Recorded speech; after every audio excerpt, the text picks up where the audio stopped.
गणेश शारदा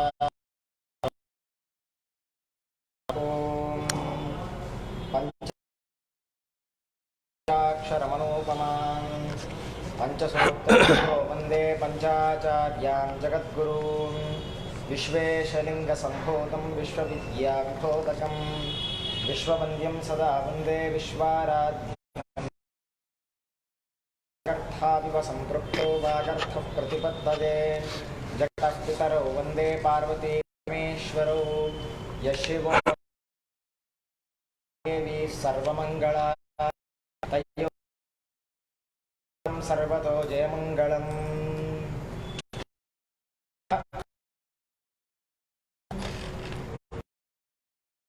भद्रं कर्णेभिः शृणुयामदेवाः भद्रं पश्येमाक्षभिर्यजत्राः सस्तनूभिः व्यशेम देवहितं यजुः स्वस्ति न इन्द्रो वृत्तिनस्ताक्षो अरिष्टनेमिः स्वस्ति न शान्ति शान्ति शान्ति। जय मंगलम जय हर नमः पार्वती पतये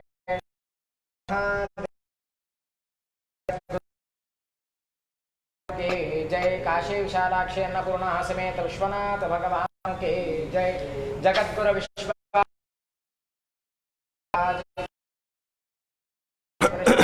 महाराज के जय चंद्रशेखर बिल्वार्चना महामंगलारती और महाप्रसाद कार्यक्रम संपन्न हुआ है। इस प्रसंग में भक्त लोग स्वेच्छा से महारुद्राभिषेक और अन्नदान में सेवा करने की संधि आज प्रथम दिन के महापूजा में पिंपरी चिंचवड़ के हमारे महेश स्वामी के सुपुत्र चिरंजीवी संघ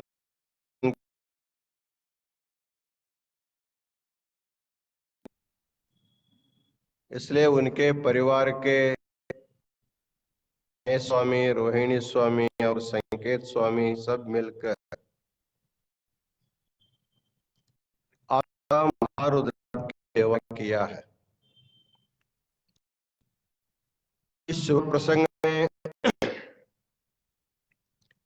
महेश स्वामी के सुपुत्र संकेत स्वामी को उनमें के जन्म दिवस के उपलक्ष्य में उनको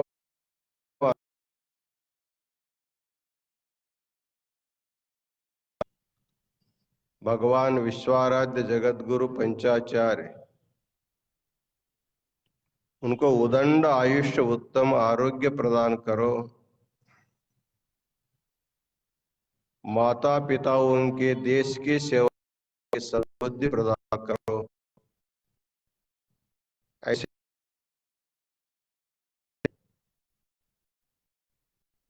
इसके बाद हमारे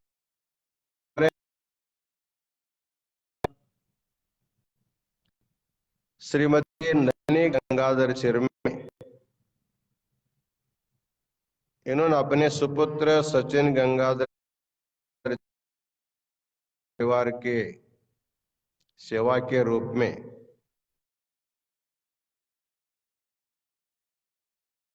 अन्नदान की सेवा की है।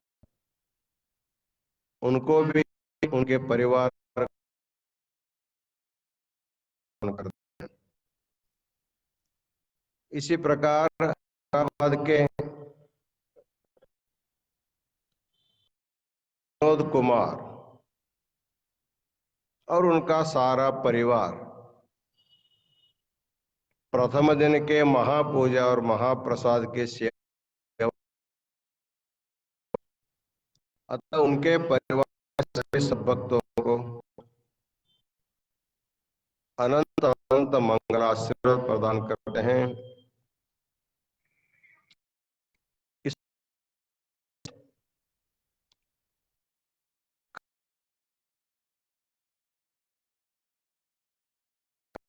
और शिव महिमा पेश दोनों के द्वारा जो अधिक मास की महिमा का श्रवण कर रहे हैं, देश विदेश के सभी सद्भक्तों को अधिक मास का अनंत मंगलाशीर्वाद प्रदान हम अपना आशीर्वचन।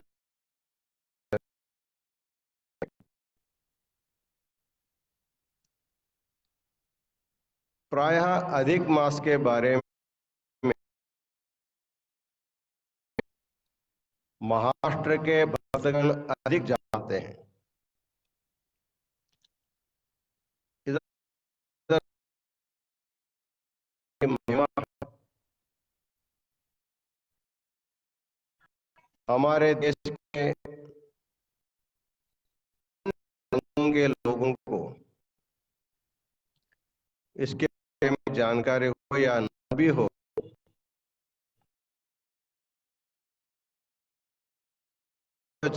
माध्यम से सबको सुनने का सुअवसर मिल रहा है। इसलिए फिर एक बार सबको आशीर्वाद प्रदान करते हैं। इधर उत्तर भारत में एक नैमिषारण्य नाम का पवित्र स्थान है।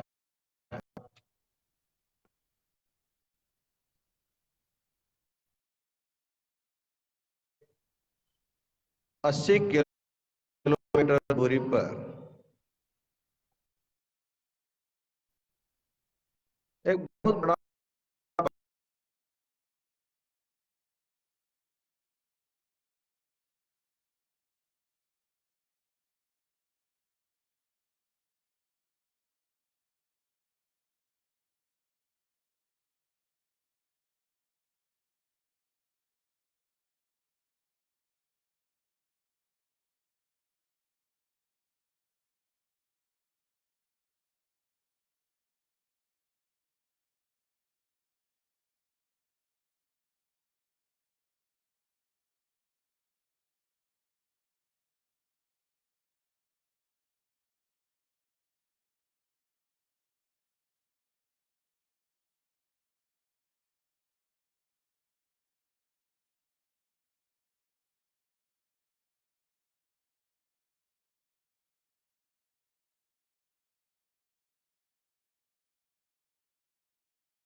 नैमिषारण्य में बैठ करके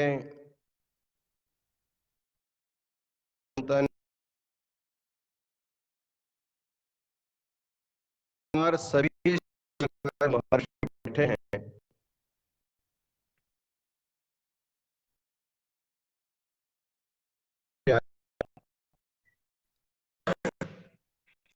सब लोगों ने उठकर उनका स्वागत किया, उन आसन पर बैठाया।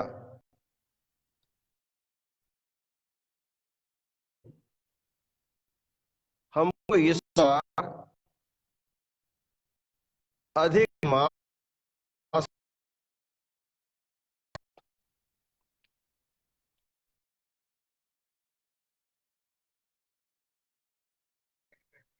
नारदीय पुराण में इसके बारे में बहुत विस्तार से बताया गया है।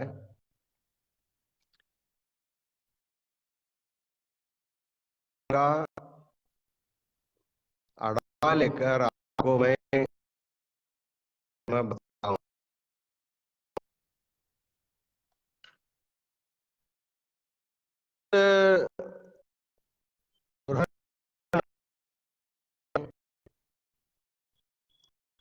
अधिक मास के बारे में सुंदर श्लोक उन्होंने लिखा है।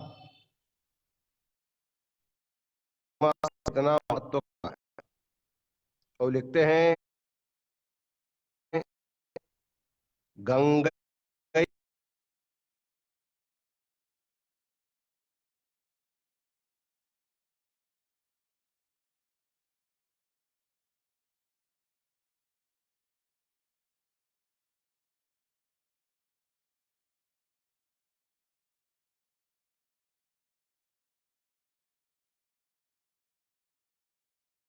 मासः सर्वेषु मासेषु उत्तमः श्रेष्ठः।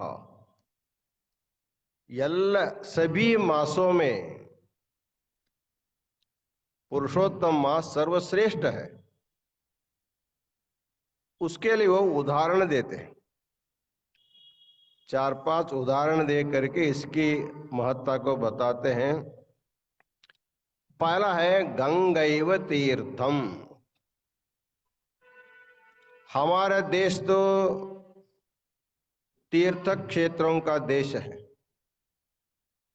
यहाँ एक ने अनेक तीर्थ है, अनेक क्षेत्र है। सभी तीर्थों में सबसे बड़ा तीर्थ कौन सा है? तो यहाँ सूत कहते हैं गंगैव तीर्थम। सभी पवित्र नदियों में गंगा सबसे श्रेष्ठ तीर्थ है। इसलिए कलश पूजा करते समय गंगे च यमुने चैव गोदावरी सरस्वती नर्मदे सिंधु कावेरी जलेस्मिन् सन्निधिं कुरु। इन नदियों में पहला नदी का नाम लिया जाता है गंगा। गंगा को इतना महत्व क्यों आया?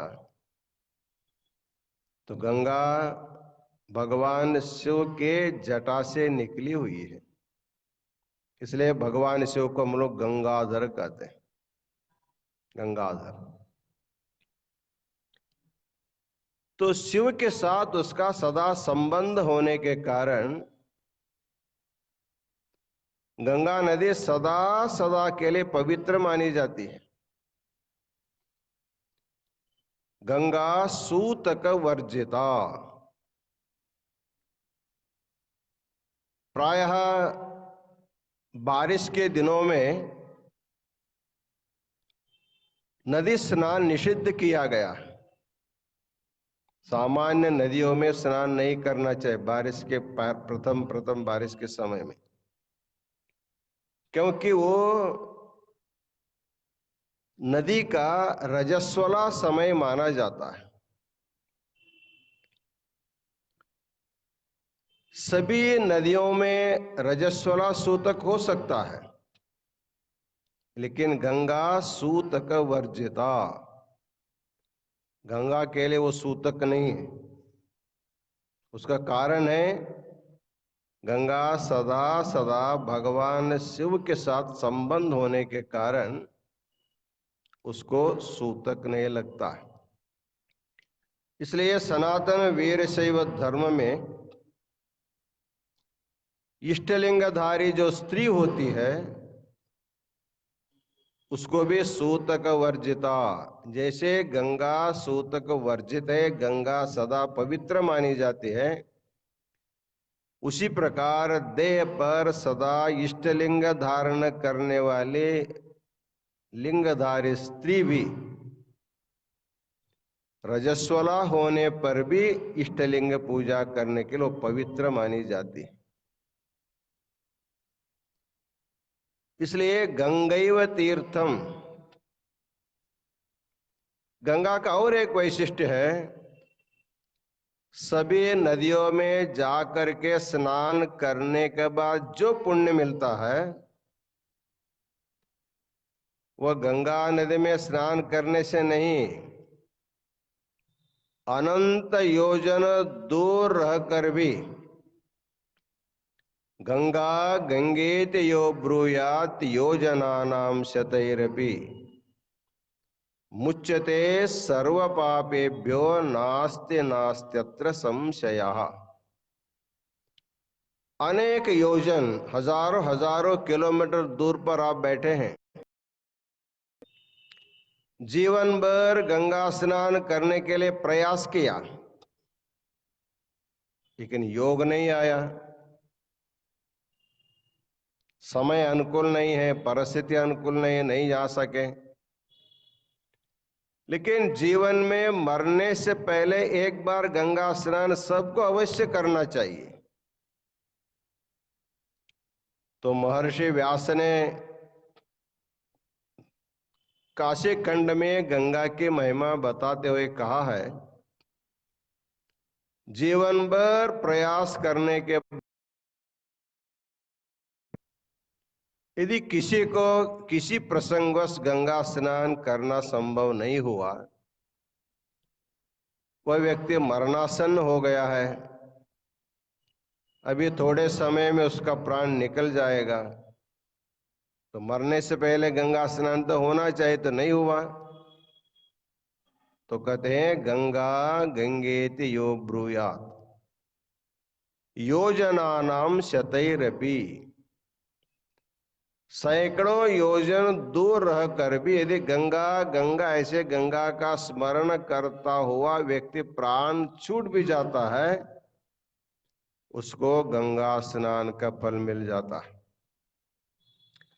इस प्रकार साक्षात स्नान नहीं करने पर भी गंगा स्नान का फल देने का महात्म्य गंगा में होने के कारण गंगा सभी तीर्थों में सबसे श्रेष्ठ मानी जाती है।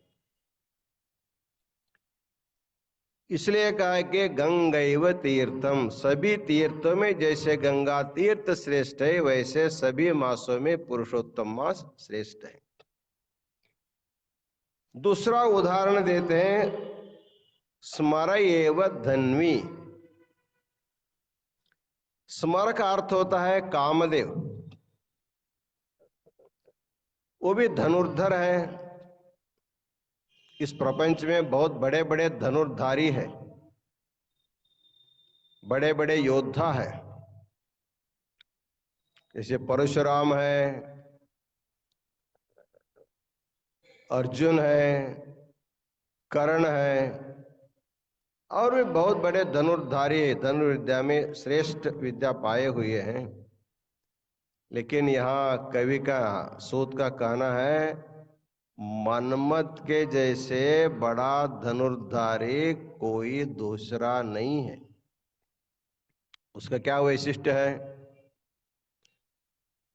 शूर धनुर्धारी अपने हाथ में धनुर्बाण लेकर के सामने खड़े होकर के बाण मारते हैं, लेकिन ये तो कामदेव जो है किसी को दिखाई भी नहीं देता, उसके लिए उसका नाम स्मर है। केवल मन में उसका स्मरण हो सकता है, उसका कोई, क्योंकि भगवान शिव ने उसका शरीर जला दिया है, लेकिन उसके हाथ में जो बाण है वो बाण बहुत ही तीक्ष्ण बाण नहीं है, किसी लोहे से या बना हुआ नहीं, वो पुष्प बाण है। उनके हाथ में फूलों का बाण है, न दिखाई देता हुआ अत्यंत सुकुमार फूलों के बाणों से मार कर भी जितना घाव करता है उतना घाव कोई धनुर्धारी कर नहीं सकता। इसलिए संसार के जीवों में जो कामना का निर्माण करता है कामदेव, इसी वजह से सभी जीव जंतु उसी में घूमते रहते। पुनरपि जननम पुनरपि मरणम पुनरपि जननी जठरे शयनम, ये जो जनन मरण चक्र है, इस चक्र में निरंतर घूमने को लगाने वाला एकमेव धनुर्धार है, उसका नाम है काम, स्मर।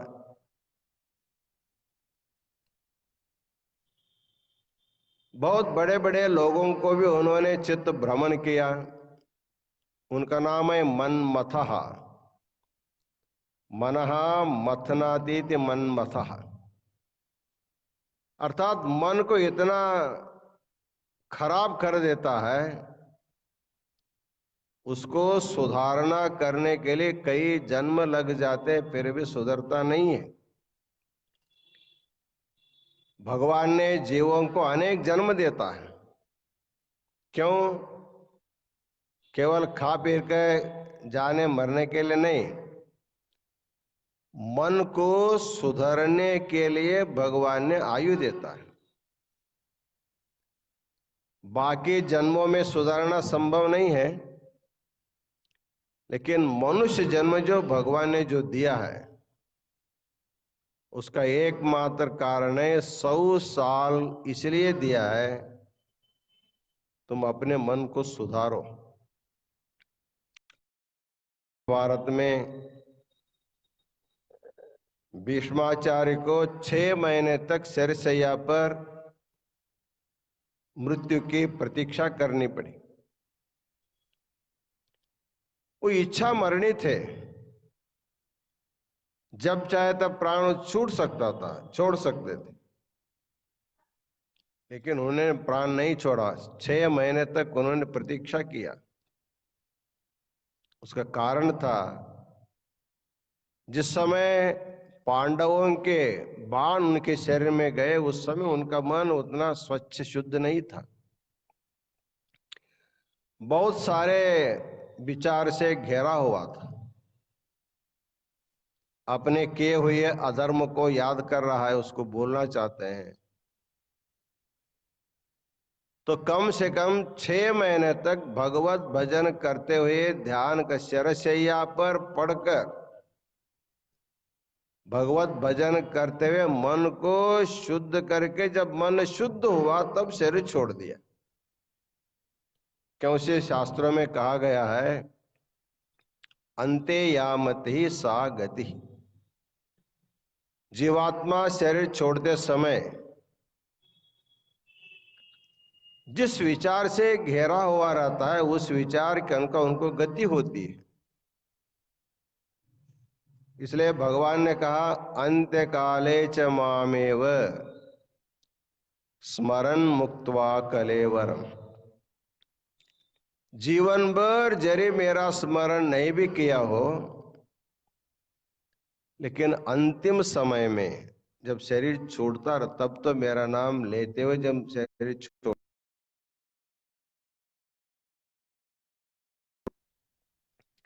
लेकिन इतना आसान नहीं है।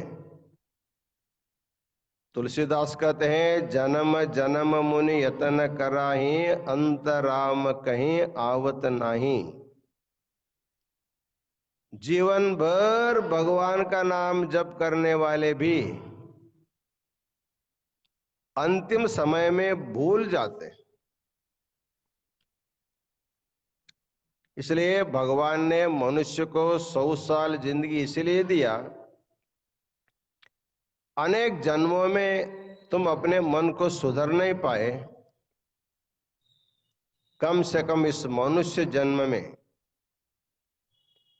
प्रतिदिन साधना करके, प्रतिदिन तीर्थ क्षेत्र करके, प्रतिदिन पूजा पाठ करके, स्वाध्याय करके और गुरुजनों के बड़ों की सेवा करके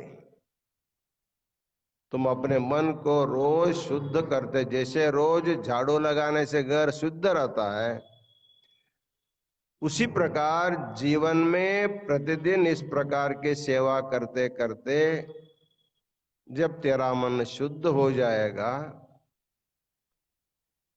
इस जन्म में शुद्ध नहीं होगा तो फिर आगे उसी के लिए फिर जन्म लेना पड़ता है।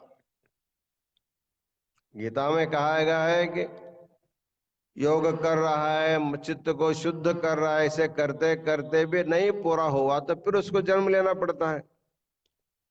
शुचीनाम श्रीमताम गेहे योग भ्रष्टो विजायते। इस प्रकार योग की साधना करते हुए मन को शुद्ध करते करते यदि उसका मन अंतिम तक शुद्ध नहीं होता है, भगवान उसको फिर एक बार चांस देता है। भगवान को कोई जल्दीबाजी नहीं है,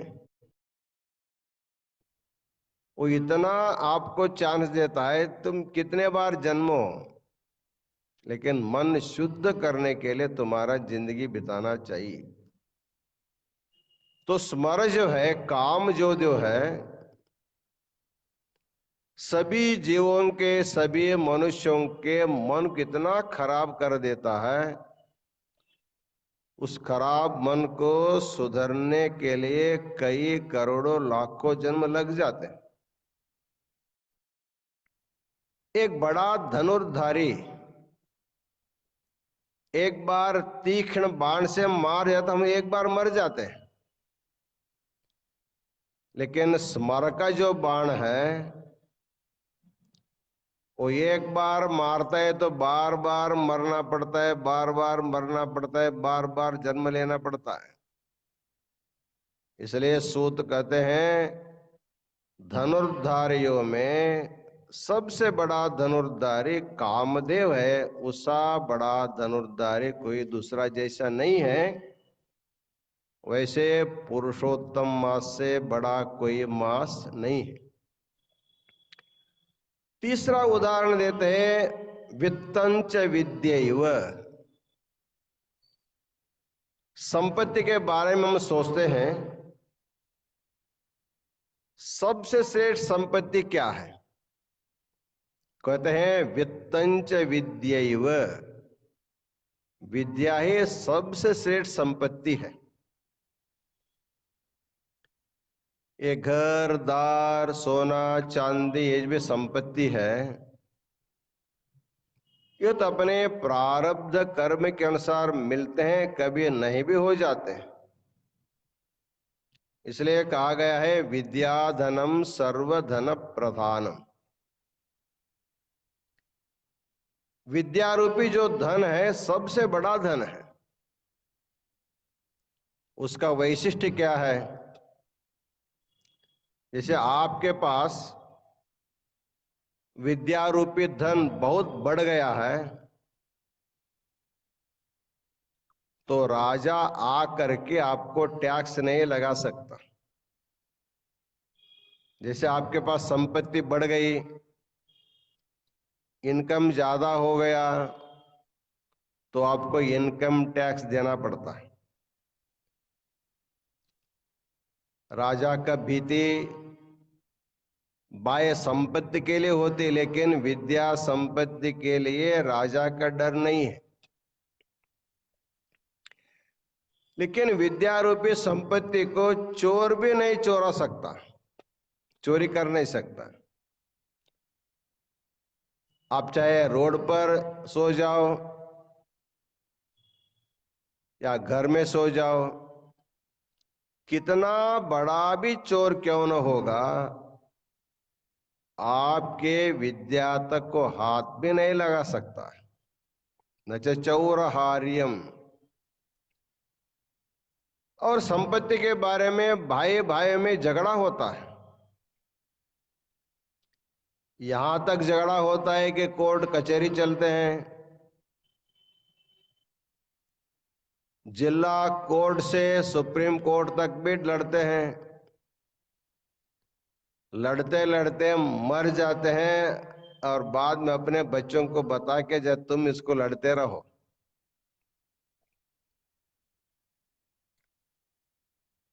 जैसे भाई भाइयों में बंटवारा होता है, घर का बंटवारा हो सकता है,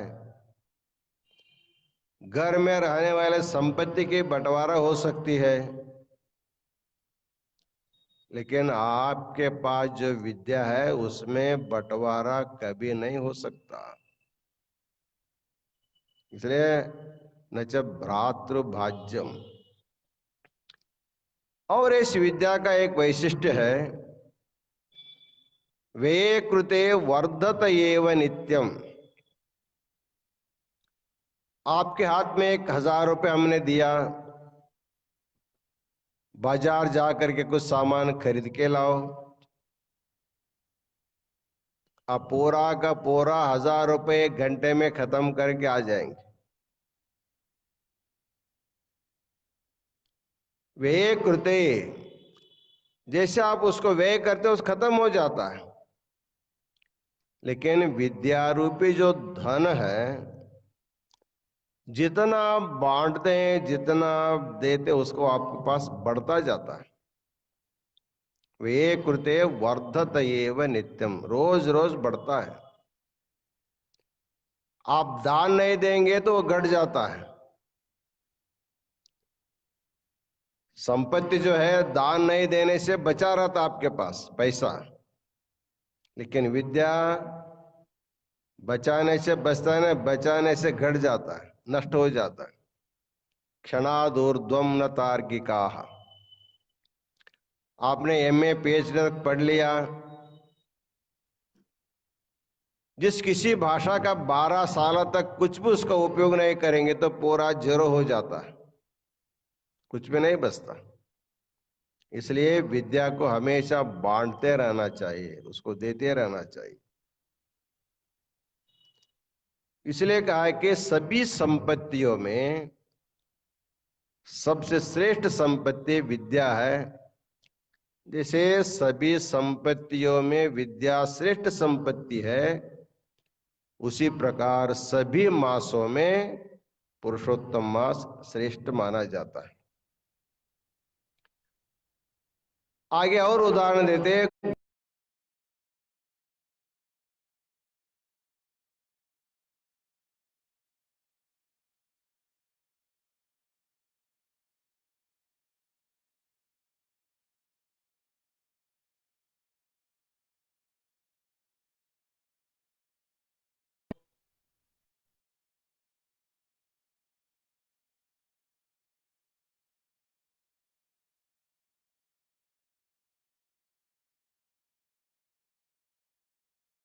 शरीर शीर्यते,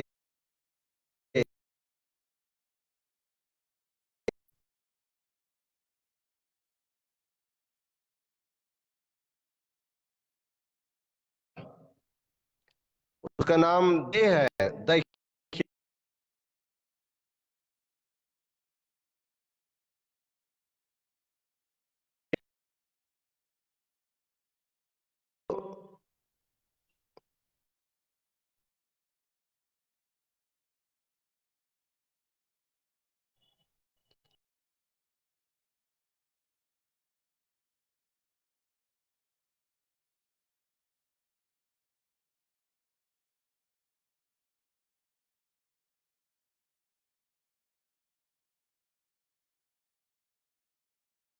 शरीर 3 अग्नि के ऊपर बैठा हुआ है, उसको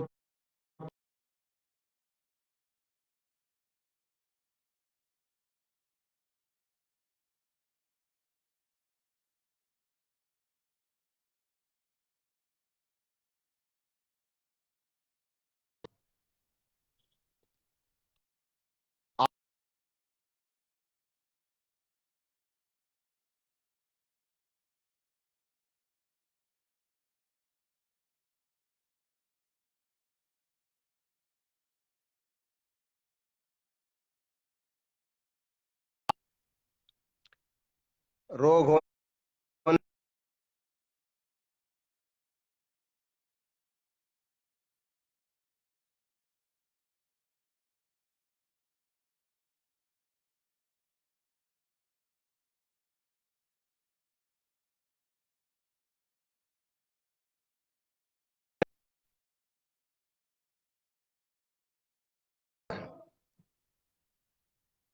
और एक अंतरंग आध्यात्मिक दुख है, अंतरंग आध्यात्मिक ताप, उसको कहते हैं मानसिक क्लेश। जैसे काम है, क्रोध है, लोभ है, मोह है, मद है, मत्सर है। मन में रहने वाले इन दुर्गुणों के कारण भी मनुष्य रोज जलता जाता है, जल जाता है। इस प्रकार बाह्य आध्यात्मिक अग्नि अंतरंग आध्यात्मिक अग्नि के द्वारा जलता है, और आदि भौतिक अग्नि, इसे क्रूर प्राणी, हिंस प्राणी है,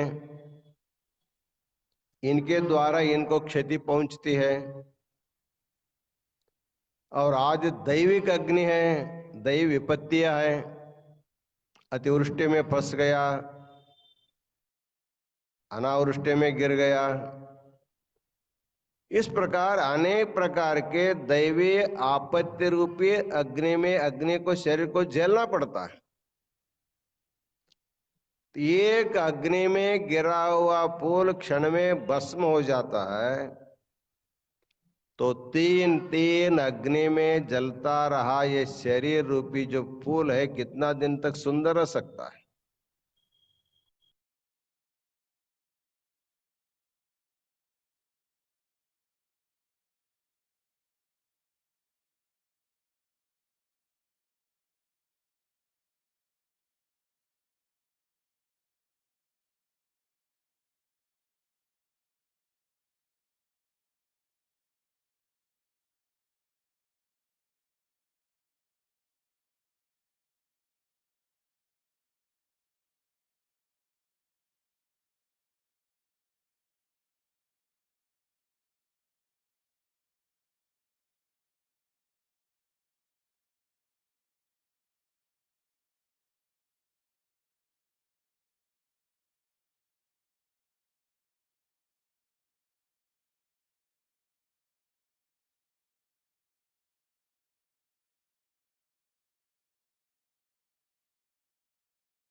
गुणास्तु रूपम, इस प्रकार गंगा जैसे सभी तीर्थों में श्रेष्ठ है, मत सभी धनुर्धारियों में जैसे श्रेष्ठ है, विद्या सभी संपत्ति में सबसे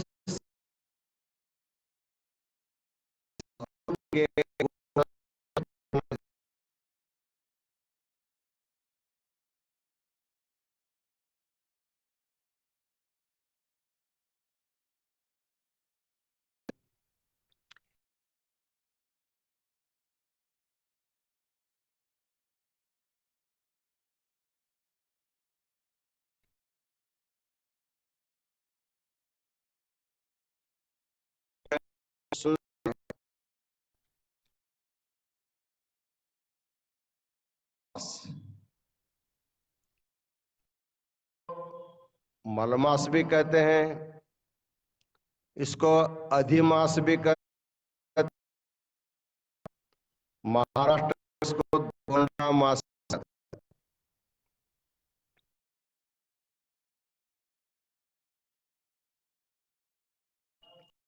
नवरात्र में 10 दिन तक अखंड दीप जलाते हैं। कई कई लोग तो सालों साल अखंड दीप जलाते हैं, लेकिन दीप अखंड नहीं हो सकता, क्योंकि दीप की जो ज्वाला है वो क्षण क्षण में आगे चलती जाती है। अग्नेर ऊर्ध्वज्वलनम, अग्नि की जो ज्वाला है ऊर्ध्वमुखी होकर के बहती रहती है। आप जिस ज्योति को लगाए तो वो दीप, वो ज्योति नहीं, अभी वो गया, फिर नया उत्पन्न हो जाता है। उसी प्रकार हम मनुष्य को देखते हैं। हाँ, महाराज जी को पिछले साल हमने देखा था, अभी महाराज जी को देख रहे, ऐसे किसी को लगता होगा, लेकिन पिछले साल नहीं,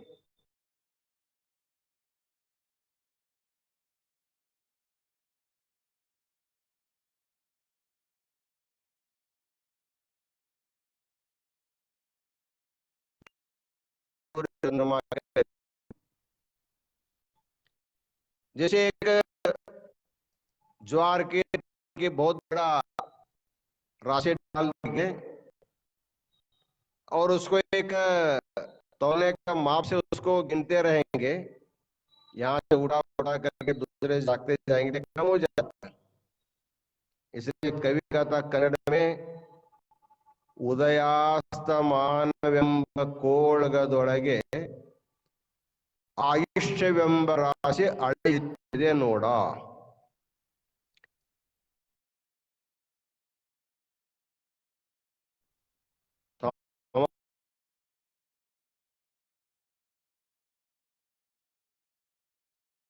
रात में और रात भर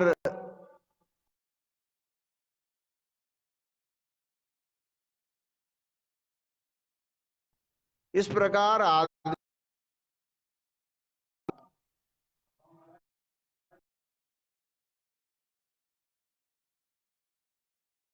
मालूम ही नहीं पड़ता है, क्षण क्षण जो हमारा जाता रहता है। इस प्रकार सूर्य और चंद्रमा ये दोनों कालों की गणती करते रहते हैं, इसलिए उसको एक कहते हैं सौरमास और चांद्रमास। तो ज्योतिषकारों का कहना है कि सूर्य मास जो होता है एक साल में 365 दिनों का होता है।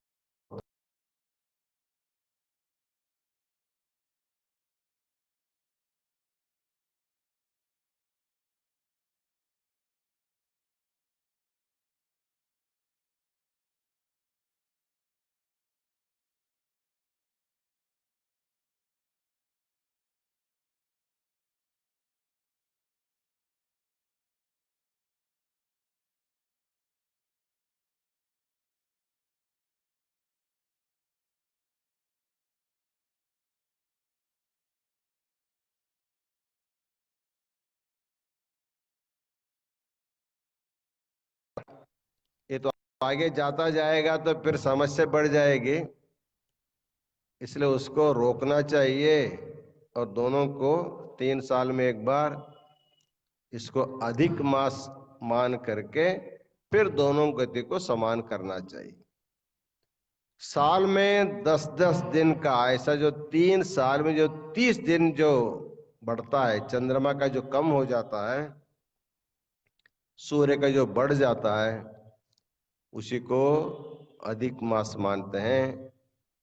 इस मास में सूर्य का संक्रमण नहीं होता। सूर्य एक राशि से दूसरे राशि में जाता रहता है, मेष से मेष, वृषभ, मिथुन, कर्क, सिंह, कन्या, एक राशि से दूसरे राशि में जाता है एक महीने में, इसलिए सूर्य संक्रांति इसको कहते हैं।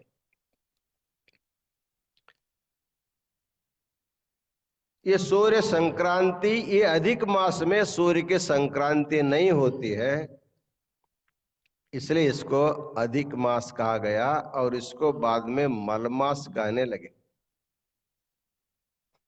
मलमास इसलिए कहा गया, इसको अत्यंत अपवित्र माना गया।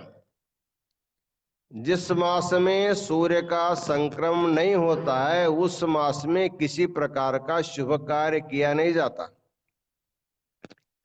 प्रायः मनुष्य के लिए जन्म से लेकर मरने तक 16 संस्कार बताए गए। गर्भाधान से लेकर अंत्येष्टि तक कुछ लोग 10 संस्कार मानते हैं, प्राय सभी लोग 16 संस्कार मानते हैं। लेकिन शास्त्रों में कहा गया है ये जो 16 प्रकार के जो संस्कार है, इस अधिक मास में एक भी संस्कार किया नहीं जाता, क्योंकि यह मास मलमास है, यह अपवित्र है। इसमें सूर्य का संक्रमण नहीं होने के कारण इसमें शुभ कर्म नहीं किया जाता। इस प्रकार इस मास को बहुत तुच्छ मानने लगे, हेय मानने लगे। ये अधिक मास है, मलमास है, अधिमास है, सब लोग इसको तिरस्कार करने लगे। एक व्यक्ति को सब के सब तिरस्कार करने लगेंगे तो उसकी गति क्या होगी? मठ में रहने वाले सभी लोग एक व्यक्ति के पीछे पड़ जाएंगे तो उसकी गति क्या हो सकती है? दुर्गति होगी। तो मलमास जो था, मलमास को इतना तकलीफ होने लगा, कोई उसको बैठने नहीं देता, कोई उसको सुनने नहीं देता, सब तिरस्कार, ए जाओ तिरस्कार करने लगे। जब आदमी सबसे जब तिरस्कृत हो जाता है लोक में, वो अगतिक गति के रूप में उनको भगवान के पास ही जाना पड़ता है, क्योंकि भगवान जो है पतित पावन है। जो पापी है, जो पति, उसको पावन करने का सामर्थ्य भगवान के पास ही रहता है। तो त्रस्त हो करके जो मलमास जो था वो भगवान विष्णु के पास गया और इतना रोया, इतना रोया, इतना रोया। तो सूत महर्षि कहते हैं कि उसका रोया हुआ जो आंखों को जो पानी तो नदी के जैसे बहने लगा। एक उत्प्रेक्षा है। ज्यादा दुख हो तो आदमी क्या करेगा? रोता ही बैठता है, और क्या करेगा? उसके रोते हुए अवस्था को देख करके भगवान ने पूछा, तुम कौन हो, क्यों रोती हो? उन्होंने कहा, मेरा नाम मलमास है, मेरा नाम अधिक मास है, मेरा नाम अधिमास है। और सभी ज्योतिषियों ने कहा है कि इस मास में किसी प्रकार का संस्कार नहीं होगा, इसलिए मुझे देख करके सब तिरस्कार करने लगे। मेरा उद्धार कैसे होगा? जब भगवान किसी के ऊपर कृपा करते हैं तो इतना बड़ा कृपा कर सकता है, इतना बड़ा कृपा कर सकता है, उससे इतना बड़ा भी कर सकता है। भगवान अपने मन में इच्छा हुआ तो अपने से भी बड़ा कर सकता है। इसलिए भगवान कहते हैं, मद भक्ता ममाधिका। यदि सच्चे मन से भगवान के प्रति यदि कोई शरण जाता है, अपने कष्ट लेकर के शरण जाता है, भगवान उसके कष्ट को दूर तो करते ही करते हैं, उनके शरणागति भाव से संतृप्त हो करके उसको अपना स्वरूप भी प्रदान कर देते हैं। भगवान ने कहा, तुमको सब लोग तिरस्कार कर रहे हैं ना, अब देखो तुमसे बड़ा कोई नहीं होगा। इसके बाद तुम्हारा जो अधिक मास है वो नाम मैं हटा देता हूं, तुमको जो मलमास बहते उसको भी मैं हटा देता हूं, तुमको जो अधिमास बोलते उसको भी मैं हटा देता हूं, तुमको महाराष्ट्र में धोंडा मास बोलते उसको भी मैं हटा देता हूं, तुमको एक नया नाम देता हूं, नया नाम। वो नाम है पुरुषोत्तम मास। मासा नाम उत्तमे पुरुषोत्तम मासे। जैसे पुरुषोत्तम भगवान सबसे श्रेष्ठ माने जाते हैं, उसी प्रकार सभी मासों में सबसे श्रेष्ठ मास हो गया पुरुषोत्तम मास। इसकी श्रेष्ठता का महत्व क्या है? इसके बारे में सूत जी कहते हैं, जैसे 12 साल के बाद एक बार कुंभ लगता है, उस कुंभ में स्नान करने के लिए जहां कुंभ लगेगा वहां जाना पड़ता है लोगों को। हरिद्वार में लगा तो भक्तों को लाखों लाखों जा करके वहां गंगा में स्नान करना पड़ता, कुंभ स्नान की फल प्राप्ति के लिए। कभी नासिक में कुंभ लगता है, गोदावरी में स्नान करने के लिए लाखों करोड़ों वहां जाना पड़ता है। कभी उज्जैन में कुंभ लगता है तो वहां शिप्रा नदी में स्नान करने के लोगों को वहां जाना पड़ता है। और कभी प्रयाग में कुंभ लगता है तो त्रिवेणी संगम में स्नान करने के लिए जाना पड़ता है। कुंभ स्नान का बड़ा महत्व है। सभी स्नानों में कुंभ स्नान सबसे श्रेष्ठ माना जाता है, इसलिए देश विदेश से करोड़ों करोड़ों भक्तगण स्नान करने के लिए आते हैं। तो पुरुषोत्तम भगवान ने कहा इसके लिए देखो, कुंभ के पर्व में जहां कुंभ लगता है वहां कर स्नान करने पर उसका फल मिलता है, लेकिन इस पुरुषोत्तम मास में कुंभ स्नान का फल पाने के लिए कहीं जाने की जरूरत नहीं। तुमको हरिद्वार जाना जरूरत नहीं, तुमको नासिक जाने की जरूरत नहीं, तुमको प्रयाग जाने की जरूरत नहीं, और तुमको उज्जैन शिप्रा नदी में जाने की जरूरत नहीं है। तुम्हारे पास, तुम जिस गांव में निवास करते उस गांव के नजदीक यदि कोई नाला है, नहर है, नदी बह रही हो या कोई पवित्र तालाब भी होगा, वहां जा करके स्नान करने से जो कुंभ का स्नान का फल है वो वहां मिल जाता है। तो इससे बड़ा क्या महत्व होगा। इतना कष्ट करके वहां जा करके जो फल मिलता है वह फल अधिक मास में, केवल अधिक मास में, इस मास में 30 दिन में किसी भी समय, हम तो काशी में बैठे गंगा स्नान हम करेंगे, लेकिन आप लोग जहां भी बैठे हो, आपके निवास स्थान से जो नजदीक का जो भी नदी होगा,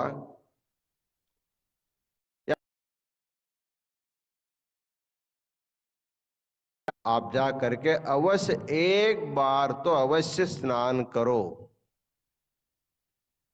तब जो है आपको कुंभ स्नान का फल मिलता है। यह अधिक मास का महत्व है। दूसरी बात है, जैसे एक किसान एक खेत में एक दाना बोता है, तो एक दाना बोने के बाद भूदेवी उसको 1000 करोड़ों दाना देती है।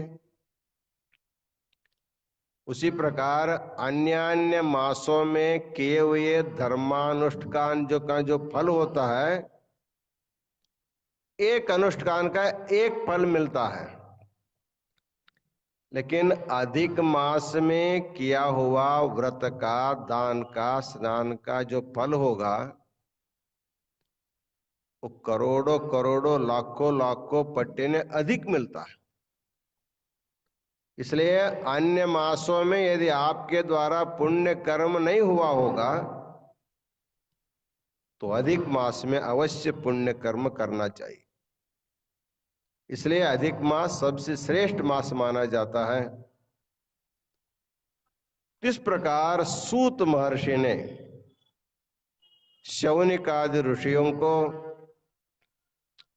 ज्योतिष शास्त्र का अधिक मास कैसे बनता है और का महत्व कितना है, इसको बताते हुए आगे इस अधिक मास में क्या करना चाहिए, अवश्य करने जैसे धर्मानुष्ठान क्या होते हैं, इसके बारे में फिर हम कल से हम चर्चा करेंगे। और इस फेसबुक के माध्यम से सभी प्रांतों के भक्तजन बैठ करके सुन रहे हैं। कर्नाटक के भक्तों को लगता होगा महाराज जी कन्नड़ में क्यों नहीं बोलते हैं, महाराष्ट्र के भक्तों को लगता है महाराष्ट्र महाराज जी मराठी में क्यों नहीं बोल रहे हैं।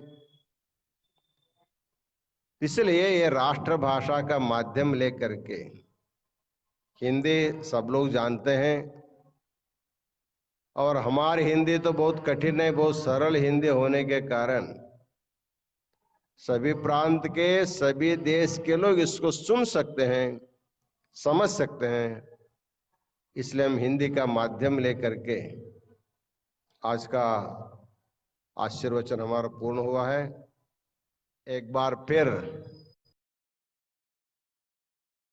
कतरो संकेत महेश स्वामी और रोहिणी स्वामी को, सचिन गंगाधर चिरमे, सौ नलिनी गंगाधर चिरमे जी को,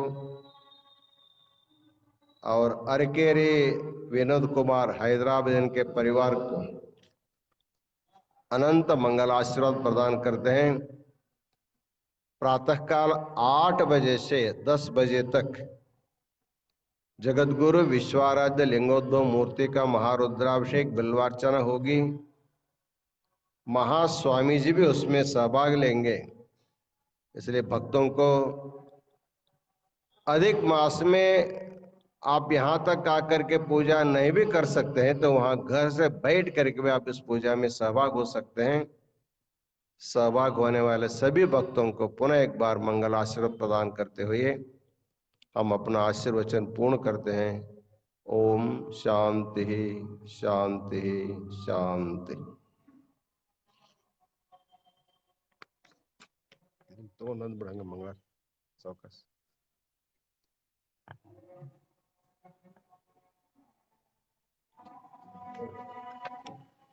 जय मंगलम जय हर नमः पार्वती पतये शिव हर हर हर महादेव।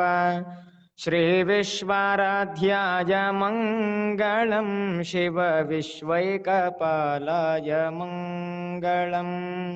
विश्वेशजाताय विश्वादिबीजाय श्री विश्ववन्द्याय मंगलम शिव विश्वैकपालाय मंगलम। चरवृन्दवन्द्याय मंगलम वरचरनीतिबोधाय मंगलम। गुरुरूपधाराय गुरुराजराजाय परिभूतदेहाय कपालाय मंगलम। भवमूलभङ्गाय मंगलम शिव शिवलिङ्गसंगाय मंगलम। भवमाङ्गलाङ्गाय शिवपिङ्गचोडाय कवितुङ्गसेव्याय मंगलम शिव विश्वैकपालाय मंगलम। काशीपुरेशाय मंगलम कविकाशीनाथेशाय मंगलम। क्लेशापहाराय पाशप्रमोचाय श्रेषाधिमान्याय मंगलम शिव विश्वैकपालाय मंगलम। श्री विश्वाराध्याय मंगलम शिव विश्वैकपालाय मंगलम शिव विश्वैकपालाय मंगलम शिव विश्वैकपालाय मंगलम। ओम कर्पूरगौरं करुणावतारं संसारसारं भुजगेन्द्रहारं सदा वसन्तं हृदयारविन्दे भवं भवानी सहितं नमामि। सानन्दमानन्दवने वसन्तम् आनन्दकन्दं हृतपापवृन्दं वाराणसीनाथमनाथनाथं श्रीविश्वनाथं शरणं प्रपद्ये। श्रीविश्वनाथं शरणं प्रपद्ये। विश्वेशलिङ्गसम्भूतं विश्वविद्याविबोधकं विश्ववन्द्यं सदा वन्दे विश्वाराध्यं जगद्गुरुं। जय मंगलम जय हर नमः पार्वती पतये शिव हर हर हर हर महादेव हर। श्रीमद्जगद्गुरु पंचाचार्य महाराज के